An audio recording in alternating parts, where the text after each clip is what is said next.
नमस्कार, झमाझम क्रिकेट की टनाटन खबरों के साथ मैं हूं राजीव मिश्रा और आप देख रहे हैं दुबई में दे दनादन आरसीबी की बल्लेबाजी बेकार नतीजा।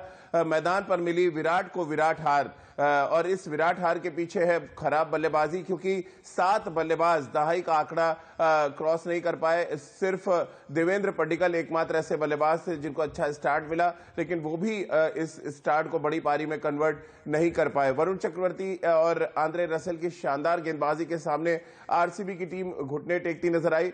10 ओवर में कोलकाता नाइट राइडर्स के बल्लेबाजों ने ये लक्ष्य हासिल किया और 10 विकेट से आरसीबी को करारी हार मिली। नतीजा ये कि अब नेट रन रेट में आरसीबी तीसरे स्थान पर होने के बाद भी बहुत पीछे चली गई है। वहीं केकेआर को ऑक्सीजन मिली है, क्योंकि इस जीत ने न सिर्फ उनको पॉइंट्स दिलाए बल्कि नेट रन रेट उनका बहुत अच्छी तरह से सुधरा है, क्योंकि 10 विकेट से हराना, 10 ओवर पहले लक्ष्य हासिल करना टी20 फॉर्मेट में एक बड़ी जीत मानी जाती है। विराट कोहली का यह 200वां मैच था और अगर हम याद करें विराट कोहली का पहला मैच तो वो भी उन्होंने केकेआर के खिलाफ खेला था और तब केकेआर को एक बड़ी जीत मिली थी और अब 200वें मैच में भी कहानी बिल्कुल नहीं बदली है, बिल्कुल उसी तरह की जीत केकेआर को मिली। Man of the match Varun Chakravarthy, जिनको भारतीय टीम में शामिल किया गया, उनकी गेंदबाजी पे बातचीत करेंगे। अय्यर और शुभमन गिल ने जिस तरह से काउंटर अटैक किया आरसीबी के गेंदबाजों के खिलाफ, उस पर भी आगे बातचीत करेंगे और आपको बताएंगे किस तरह से आरसीबी के लिए मुश्किलें थोड़ी बढ़ गई हैं इस बड़ी हार के बाद। साथ ही बात करेंगे आज होने वाले मुकाबले के बारे में।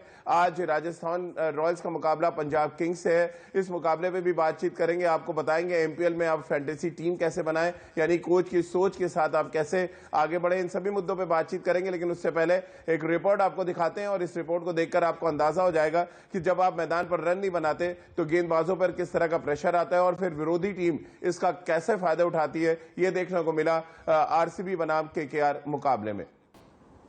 तो आपने देखा शानदार गेंदबाजी की वरुण चक्रवर्ती ने और उसके बाद बाकी का काम शुभमन गिल और अय्यर के बीच 82 रनों की साझेदारी ने कर दिया। हमारे साथ इस मैच पर बातचीत करने के लिए सबा करीम है और रितेंद्र सोडी हमारे साथ जुड़ चुके हैं।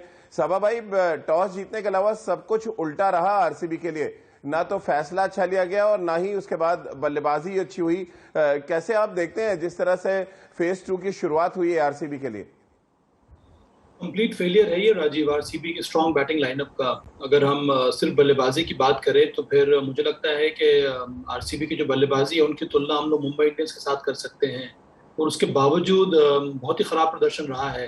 ओपनिंग स्टैंड मिला नहीं, विराट कोहली बहुत जल्दी आउट हो गए, एबी डिविलियर्स, ग्लेन मैक्सवेल, उन्होंने 1-2 नए खिलाड़ियों को खिलाया था। कल पहली बार केएस भरत को मौका मिल रहा था, उन्होंने कुछ परफॉर्म किया नहीं।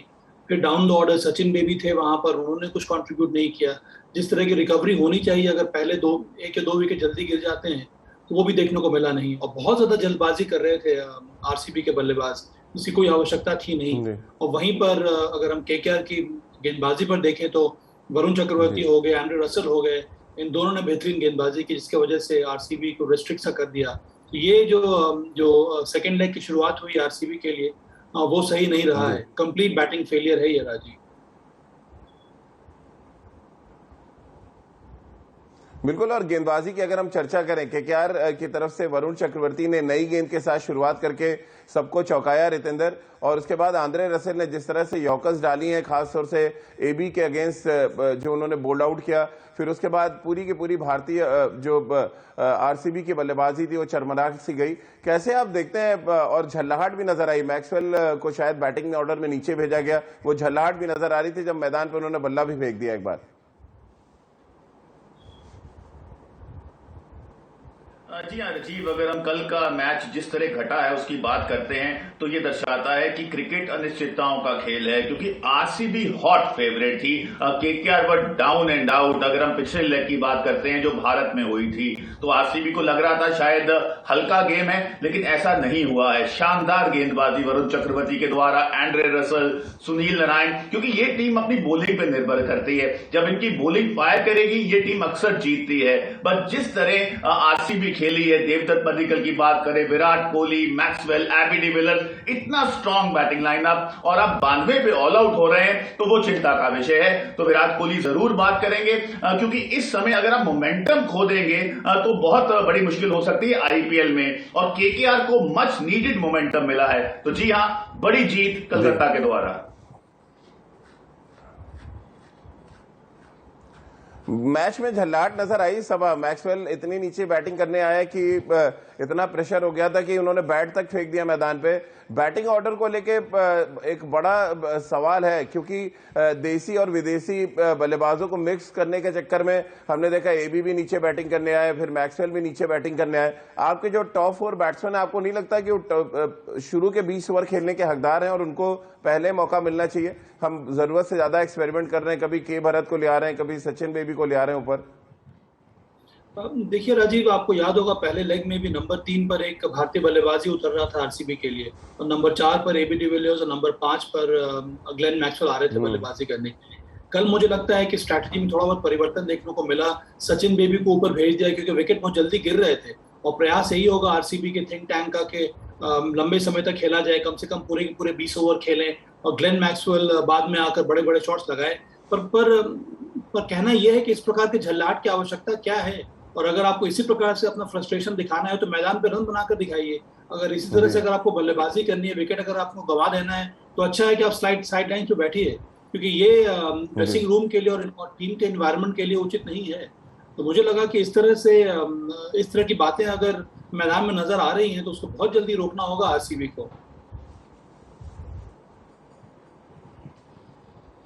बिल्कुल। और अगर हम कोलकाता नाइट राइडर्स की टीम की बात करें, गेंदबाजों ने जहां रंग जमाया तो बल्लेबाजों ने भी सबको चौंकाया। शुभमन गिल और अय्यर ने जिस तरह की बैटिंग की, कैसे आप देखते हैं? खासतौर से शुभमन गिल जो इंजरी के बाद वापस आ रहे थे, रितेंद्र, कमाल की बल्लेबाजी की उन्होंने, और अय्यर ने दिखाया कि डोमेस्टिक क्रिकेट का फॉर्म किस तरह से कंटिन्यू कर रहे हैं आईपीएल में। जी हाँ, बिल्कुल राजीव, यहाँ पे लग रहा था कि बहुत आसान लक्ष्य है, लेकिन लक्ष्य को पूरा तो करना ही होता है, और बहुत कॉम्प्रिहेंसिव तरीके से कोलकाता खेली। शुभमन गिल की आपने बात की, बहुत टैलेंटेड प्लेयर हैं, कहीं ना कहीं किस्मत ने उनका साथ नहीं दिया। अगर हम पिछले 2-3 महीने की बात करते हैं, चोटिल हो गए थे, तो जब आप चोटिल होते हैं, कॉन्फिडेंस हासिल करने के लिए आपको ऐसी बल्लेबाजी करनी होती है जो शुभमन गिल ने की है। अय्यर हम सब जानते हैं बहुत जबरदस्त प्लेयर हैं, तो कल जिस तरह बल्लेबाजी घटी है केकेआर की, केकेआर को बहुत कॉन्फिडेंस आया होगा कि हम इस टूर्नामेंट में बड़ी वापसी कर सकते हैं, क्योंकि पिछले 5 मैच ये भारत में हारे थे, तो कल इनको ऐसी जीत की जरूरत थी। तो जी हां, अब कोलकाता सोच रही होगी कि इनके पास बड़ा मौका है, और जो कंसिस्टेंसी की हम बात करते हैं अब जरूरी हो गई है। तो चलिए, झमाझम क्रिकेट की टनाटन खबरों में फिलहाल इतना ही।